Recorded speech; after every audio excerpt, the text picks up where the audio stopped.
Welcome to Neo Royal, House of Pricey Cardboard. This is our 50th episode. We really made it.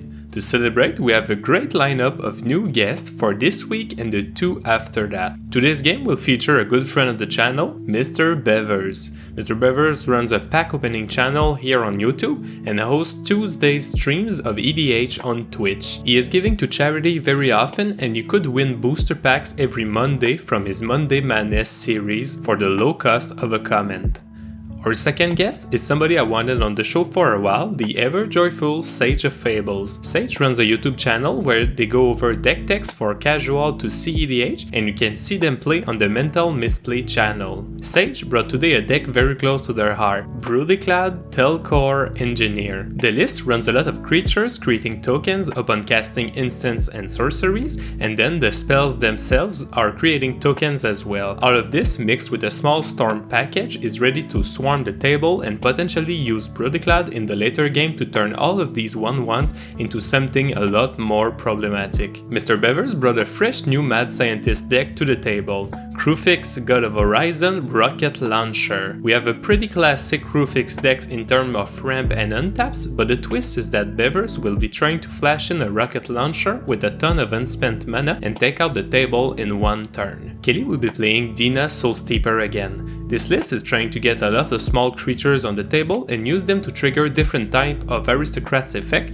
like Blood Artists and then double up upon gaining instances of 1 life. Essence Warden and Bolas Citadel are some of the bigger bombs in the deck. I sure hope you like Dina gameplay because our coming lineup might include multiples of them. For myself, I will be playing the Scarab God. When I heard Sage talk about how Brudiclad were their pride and joy, I could not play something else than my OG Dimir General. Reworked recently to fit better with the speed and power of our meta, the new version run less ramps and a bit more control to set up a board and take out my opponents with upkeep triggers. The zombie package remains pretty much the same but with less anthems. If you like our videos, make sure to hit the like button and subscribe. This helps us a lot with how our videos gets promoted and we are trying to reach 1,000 subs, so thank you for your help. M.Bevers' opening hand contains Rocket Launcher, Well of Knowledge, Mixstone, Interland Arbor, and 3 basic forests. Sage's opening hand contains Murmuring Mystic, Consecrated Sphinx, Epic Experiment, Arcane Signet, Spire Bluff Canal, a basic island, and a basic mountain. Kelly's opening hand contains Elvish Mystic, Zolaport Cutthroat, Yawgmoth Thran Physician, Deadly Brew, Cryptghast, and 2 basic swamps.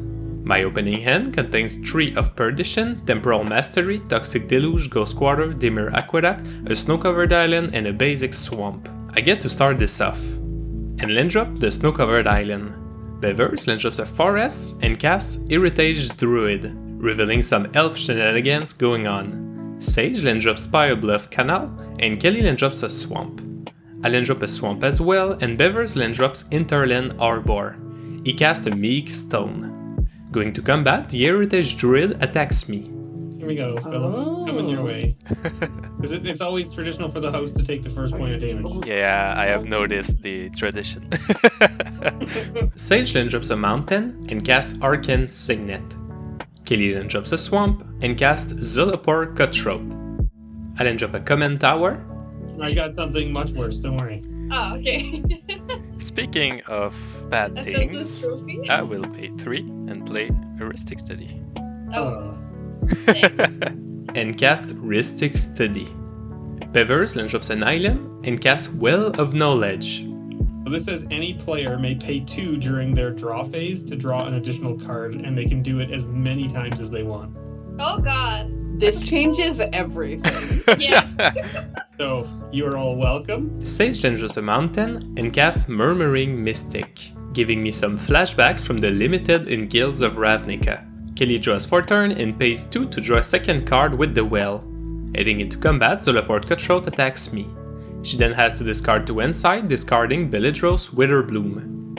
I then drop a Ghost Quarter and cast Soul Ring. I then cast Erebos, Bleak Hearted, passing. Bevers then drops a forest and casts his own Heuristic Study. Sage pays 2 at the draw step to draw an additional card. They then drop an island, and for their combat step, send the Mystic to Kelly. Kelly draws for turn and pays 2 for a second draw. So you didn't have green and you only had 2 lands and you kept it? I have an Elvish Mystic. I mean, that's Rab. I just needed the green. I've drawn like 5 cards and... Sending back the favor, the leopard goes to Sage. Kelly discards Cryptgas and Yawgmoth, 2 hand size. On my turn, I cast Ashiok, Dream Render. I then drop Dimir Aqueduct, returning Ghostwater to my hand, before casting Buried Alive. I put to graveyard, Newsgraph Mob, Baleful Strix, and a Cryptghast. I then -1 Ashiok, milling Kelly for 4 and then exiling my opponent's graveyard. Kelly somehow does not mill a forest. Bevers then drops an island and casts his commander, Kruphix, God of Horizon. Knowledge is cruel. It will break your heart and test your allegiance. Are you certain you want this curse? At the end step, Sage casts Cackling Counterpart, creating a token copy of the Murmuring Mystic. It's my pride and joy. It's like all of the creatures that make tokens when you cast instants or sorceries, and instants and sorceries that make tokens. Oh, With a small storm package. wow, that's nice. Alright, we are first and foremost. I'm not gonna pay for any draw, so y'all can draw cards whenever you want. Actually, Oh, all right. 2, 4, I'm 5. just gonna... Ooh. Can I draw 2 then? They cast Chaos Ward, targeting my Rhystic Study. I reveal Cavern of Souls off the top, and naming gods as it enters the battlefield. Thank God. That's not terrifying at all. Kelly draws a second card with the well and finally land drops a forest. She casts Elvish Mystic from her opener. And for a combat step, deal 1 to Ashiok with the Cutthroat. At the end step, I basically encircle my Ash Barrens for a snow-covered swamp. I untap and cast my commander, the Scarab God. The hour of eternity is upon us. I then cast Endless Ranks of the Dead. I go to combat and send Erebos to M.Bevers. On his turn, Bevers then drops Alchemist's Refuge. The question is really how ham do I want to go? Is the question. Super ham. Max ham. All right. Well, you said it, so let's do it. I guess we'll play the Seedborn Muse. Oh Ooh. gosh. That is Max ham. This is good. Oh no, he's got flash. No. Yeah. He then casts Seedborn Muse. He floats 2 into Kruphix and pass. Sage and Bevers untap, and we start with combat. 3 birds deal the remaining damage to Ashiok. In second main, Sage casts Pirate's Pillage, discarding 8 Mirage. They land drop Sulphur Falls, but before the end of turn, using the refuge, M.Bevers flashes in a Fellwar Stone, and then a Gyre's Sage. Kelly land drops a Forest on her turn, and casts Accomplished Alchemist. At the end step, using the refuge, M.Bevers flashes in a Xenograph, naming Elves. He then taps 3 Elves to make 3 green mana. I do not make zombies at my upkeep and land drop the Ghost Quarter. I cast Toxic Deluge where X equals 4. Reacting to the white, Bevers taps the Elves for some mana. The Deluge then resolves, triggering the Zolapod Cutthroat twice. As I go to combat, Bevers uses his floating green to activate the refuge and banks the rest into Kruphix. I then go to my second main and cast Temporal Mastery. Bevers floats 5 into Kruphix and we go to my extra turn. At my upkeep, I activate Scarab God to make a 4/4 Newsgraph Mob token. I activate my commander a second time to make a 4/4 Baleful Strix, drawing me a card on ETB. I then resolve the Endless Ranks, creating an additional zombie. Finally, Scarab sees 3 zombies, making my opponent lose 3 and I scry 3. I then drop an offline Cabal Coffers. And for my combat step, send Scarab to Kelly and Erebos to Bevers. Bevers then drops a Forest and casts Regal Behemoth. Oh, that's the best dinosaur. I love him. Entering the battlefield, he becomes the Monarch. Bevers then casts Kinnan, Bunder's Prodigy. He then activates Kinnan, looking at the top 5, whiffing on a creature. He casts a Coalition Relic, and photos it up with Temio's Journal. At the end step, Bevers gets to draw for Monarch. Sage then drops a Mountain. They cast Mana Geyser for 16 red.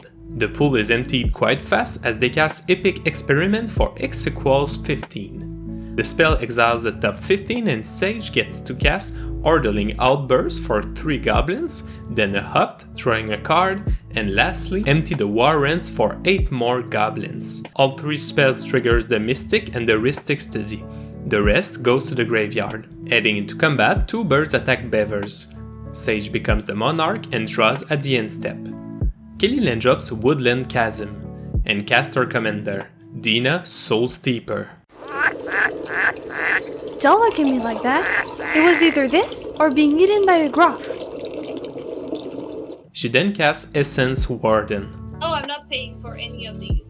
Okay. So I've got like 4 mana. So After that, she casts Valentine, Dean of the Vein. The creature entering the battlefield causes Kelly to gain a life and Dina to trigger to lose us 1. Oh, that's gonna be a problem when I make like 5 zombies. Uh-oh. yeah, your Oh, no. problem, not mine. Well, I have an Elvish Mystic and a Zilliborka Throat. I have a Seedborn Muse. That's not creature removal, but that's eventually player Oh, removal. Seedborn is so violent. Oh my. Oh I mean, no. like, I don't know. I do not activate Scarab God at my upkeep and create 4 zombies for Endless Ranks of the Dead, triggering the Dina Warden team 4 times. I then resolve Scarab God for 12, scrying 12. I'm very hurt. Oh god, there's a huge moth in I'm my at office. 17. Sorry guys, there was a moth. I'm just gonna close my window. A moth just entered my office. Just like, what the hell? Okay. Oh no, that's not a moth, that's a big ass. Oh god. Bugs! Are you okay? Bugs! Worse than a moth. There's a huge bug! Oh no, I'm gonna lose my 12 and then I'm gonna kill it. Don't take my slip slop again. Well, why? How else do you expect her to kill it? Okay, so you're gonna hear us smashing, so don't. Well, you can mute yourself if you're gonna break everything. Yeah, but you are gonna hear it. Yeah, I on will. your head. That's really funny. You just hear the screams. I bottom 10 cards and keep 2 on top. On my main phase, I cast Windfall. Reacting to the Windfall, Kelly casts Heroic Intervention. We then discard our hand and draw 12. Any notable creatures you are discarding? Me? Any of you? Consecrated Sphinx. Oh, it's pretty good. Oh. I then drop a basic Swamp. But you Oh, can- it's a target. X-Proof. Oh, shoot. Yeah. Aha! It's an I- instant. An indestructible. I can wait. Sometimes I'm smart. Yeah, you can just wait till my turn and then do it. Oh, no. That is correct. And cast Animate Dead, bringing Seedborn Muse on my side.